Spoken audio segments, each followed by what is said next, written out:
Oke, selamat pagi teman-teman. Pagi ini saya akan berbagi tentang eh, peranan dari selubung mielin pada sel saraf. Jadi kita semua tahu di dalam sistem saraf manusia ataupun mamalia kita ataupun vertebrata, kita bisa melihat adanya selubung mielin. Nah, di sini kita akan membahas tentang kenapa sih selubung mielin ini penting, dan kemudian kenapa tidak seluruh bagian dari akson ditutupi oleh selubung mielin. Oke, sebelum itu mari kita lihat bahwa ini gambar dari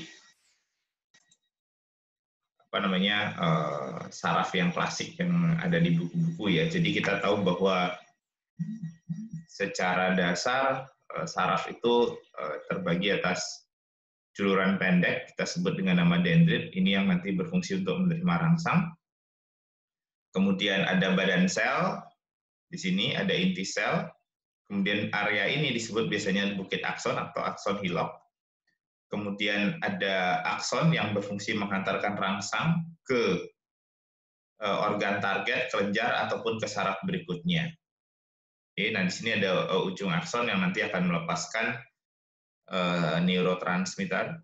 Kemudian kita juga tahu bahwa bagian luar dari sel saraf atau cairan di luar sel saraf itu bermuatan lebih positif relatif terhadap sisi dalam atau bagian dalam dari sel saraf. Nah, nanti kita akan lihat apa sih pentingnya bagian luar neuron lebih positif daripada bagian dalam neuron. Dan kemudian kita juga tahu bahwa ion natrium ini memegang peranan penting dalam proses hantaran rangsang. Nah, jadi apa sih sebenarnya yang terjadi ketika suatu neuron menerima rangsang dari lingkungan? Oke, nah rangsangan itu akan menyebabkan ion natrium atau sodium itu masuk ke dalam sel. Kenapa kok ion natrium masuk ke dalam sel? Ini ada dua hal. Yang pertama adalah perbedaan gradien, yang artinya di luar sel natrium itu sangat banyak, sehingga dia akan terdorong ke dalam. Kemudian di dalam sel lebih negatif.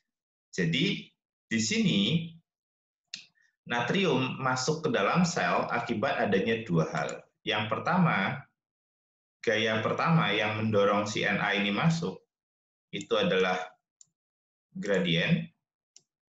Jadi adanya perbedaan gradien.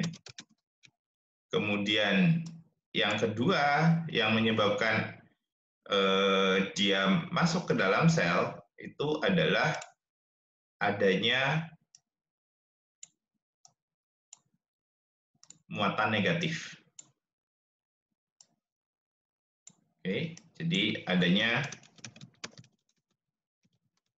negatif di dalam sel. Jadi karena di dalam sel itu muatannya negatif, dan kemudian di dalam sel itu konsentrasi Na-nya lebih sedikit, inilah yang menyebabkan kemudian kenapa Na itu akan memiliki laju yang sangat tinggi untuk masuk ke dalam sel. Jadi ini yang mendorong Na itu masuk ke dalam sel. Nah, kemudian setelah Na ini masuk ke dalam sel, ya kan, ke dalam dendrit, dan kemudian ke badan sel, apa yang terjadi? Nah, sama seperti kekuatan atau energi yang mendorong Na masuk ke dalam sel, Na juga akan menyebar di sepanjang akson. Ini diakibatkan oleh dua faktor ini. Yang pertama adalah adanya perbedaan gradien, yang kedua adalah adanya perbedaan muatan, di mana kita lihat di sini Na yang masuk di area ini akan menyebabkan area ini bermuatan positif, sedangkan sisanya itu masih bermuatan negatif. Jadi adanya, saya ulangi lagi, bahwa pergerakan Na masuk ke dalam sel dan kemudian menyebar di sepanjang akson itu disebabkan oleh dua faktor ini, yaitu perbedaan gradien dan muatan. Nah, inilah dua kunci yang menyebabkan kenapa hantaran rangsang bisa berjalan sangat tinggi atau dengan laju yang sangat tinggi. Oke, karena kalau mengandalkan gradien saja, ya kan, laju difusi itu sangat lambat, tapi adanya perbedaan muatan ini akan menyebabkan terjadinya percepatan atau akselerasi dari proses pergerakan Na di sepanjang akson. Oke, nah kemudian mari kita lihat. Nah, kemudian, oke, nah selanjutnya setelah Na tadi masuk ke dalam sel, maka sisi ini memiliki konsentrasi Na yang lebih tinggi, ya kan, dan bermuatan lebih positif daripada area sekitarnya. Ini akan mendorong Na berdifusi ke arah akson Hillock. Karena tadi seperti yang saya bilang bahwa di sini konsentrasi Na-nya lebih tinggi, di sini lebih sedikit, kemudian di sini muatannya positif, di sini muatannya negatif. Ini yang menyebabkan kemudian Na berdifusi ke arah sini. Nah, difusi Na atau natrium ke arah akson Hillock itu akan menyebabkan perubahan potensial di sini yang memicu terjadinya potensial aksi sebenarnya. Nah, apa yang sebenarnya terjadi pada potensial aksi? Nah, potensial aksi ini bertujuan untuk menambah ion natrium yang masuk ke dalam sel. Jadi dengan adanya potensial aksi, maka ion natrium akan masuk ke dalam sel. Nah, sehingga nanti di sini akan kembali terjadi perbedaan gradien antara titik ini dengan titik yang ada di sini, ya, yang mendorong Na berdifusi ke arah sini, dan juga di sini menjadi sangat positif dan di sini menjadi sangat negatif. Jadi dua energi itulah yang kemudian mendorong Na untuk berdifusi ke arah sini. Nah, ketika Na berdifusi dari titik ini, dari akson Hillock ke titik berikutnya, ada fenomena, yaitu pertama bahwa Na itu tidak hanya berdifusi secara horizontal. Beberapa Na itu juga bocor keluar sel. Nah, adanya Na yang bocor keluar sel ini akan menyebabkan gradien itu cepat habis, ya, sehingga laju difusi menjadi melambat. Oke, oleh sebab itu, ya kan, karena dasar dari proses pergerakan ion natrium di sepanjang akson adalah perbedaan gradien konsentrasi, maka sebelum gradien konsentrasinya habis, maka diperlukan tambahan natrium lagi melalui potensial aksi di sini. Oke, nah dengan adanya tambahan natrium ini, ya kan, maka akan tercipta kondisi seperti tadi, adanya perbedaan gradien dan juga perbedaan muatan yang akan mendorong kemudian Na berdifusi ke titik berikutnya. Nah, jadi sama seperti pada yang saya tunjukkan tadi, bahwa sebagian akan berdifusi keluar dan sebagian lagi berdifusi ke titik berikutnya. Nah, sekali lagi seperti yang saya bilang tadi, bahwa akibat difusi konsentrasi Na akan terus menurun seiring dengan jarak difusi, sehingga perlu tambahan natrium melalui potensial aksi. Nah, kemudian berikutnya natrium akan berdifusi ke ujung akson. Nah, di ujung akson di sini ada kanal kalsium yang akan menyebabkan kalsium masuk ke dalam sel dan memicu terjadinya eksositosis neurotransmitter. Oke. Nah, dari proses ini kita bisa melihat bahwa laju hantaran rangsangan sebenarnya ditentukan oleh seberapa cepat ion natrium itu, ya kan, berdifusi dari titik rangsang diterima atau dari dendrit menuju ujung akson. Semakin cepat, ya kan, natrium itu bisa mencapai ujung akson, maka semakin cepat kalsium akan masuk ke dalam sel dan akhirnya neurotransmitter akan dilepaskan. Oke. Nah, adapun kebocoran natrium tadi yang keluar berdifusi keluar dari neuron itu akan mempercepat hilangnya gradien konsentrasi, ya kan, sehingga dibutuhkan potensial aksi untuk menambah ion natrium. Oke. Semakin tinggi tingkat kebocorannya, maka semakin sering potensial aksi harus terjadi. Dan itulah salah satu faktor yang menyebabkan hantaran menjadi lebih lambat. Nah, bagaimana solusinya?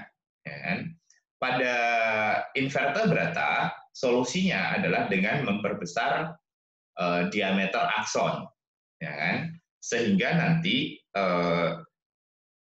mempermudah aliran natrium di sepanjang akson dan mengurangi natrium yang keluar sel. Secara ini nilai relatif ya, bukan nilai mutlak. Nah, namun vertebrata punya solusi lain, yaitu dengan membentuk selubung mielin. Jadi selubung mielin ini adalah suatu insulator yang akan mencegah natrium itu keluar dari akson, sehingga dia mempertahankan gradien konsentrasi dan mempercepat aliran natrium dari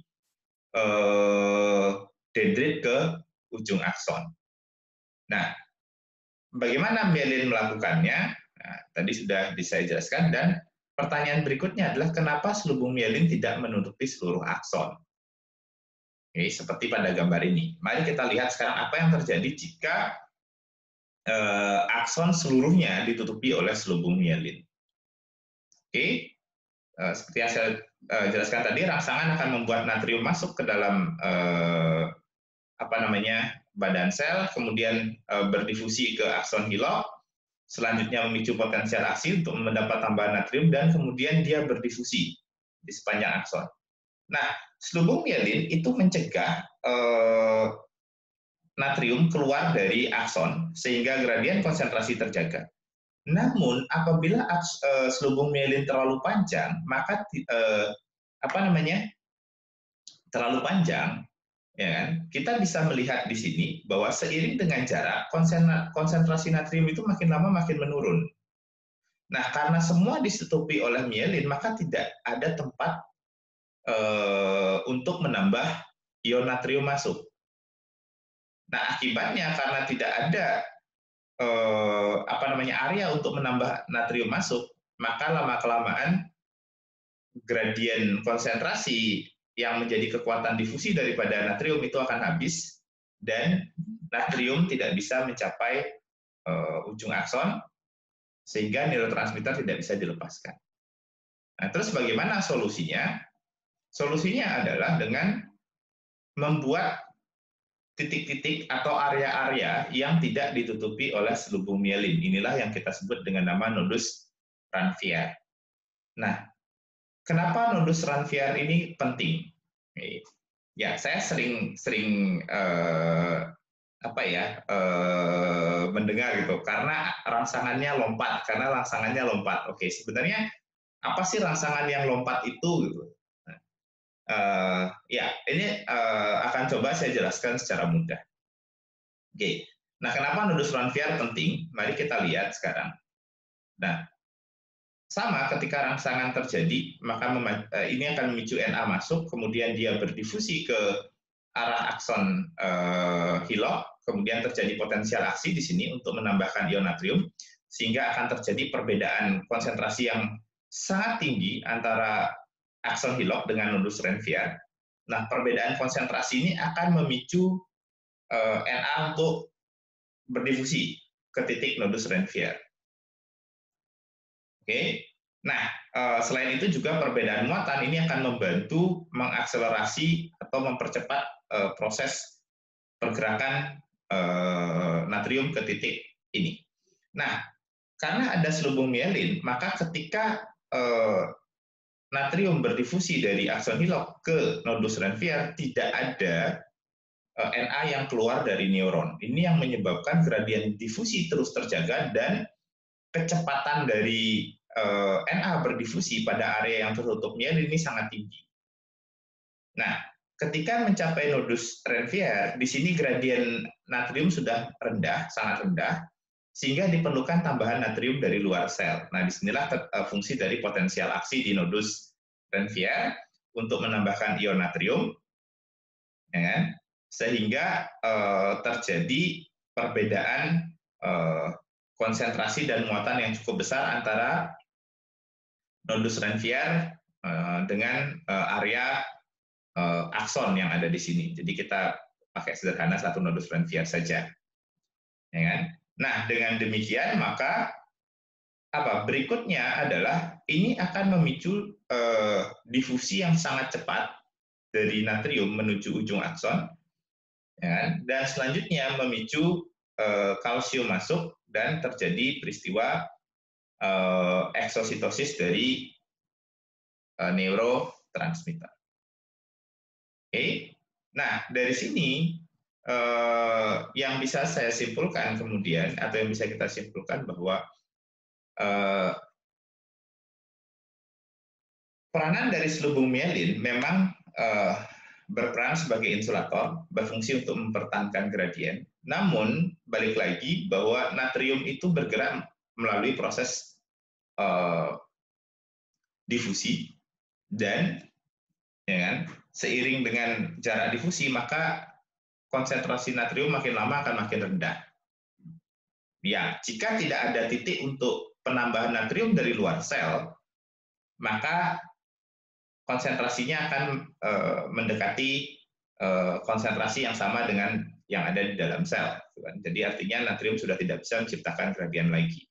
Nah, untuk itu maka harus diperlukan titik-titik tertentu agar bisa terjadi penambahan natrium dari luar sel. Nah, inilah yang kita sebut dengan nodus Rentier, di mana pada nodus Rentier terjadi potensial aksi. Jadi sebenarnya fungsi dari potensial aksi adalah mirip kayak pompa bensin, yaitu menambahkan ion natrium sebagai sumber energi agar difusi, agar tercipta gradien konsentrasi dan muatan yang akan memicu natrium berdifusi sangat cepat dari satu titik ke titik berikutnya.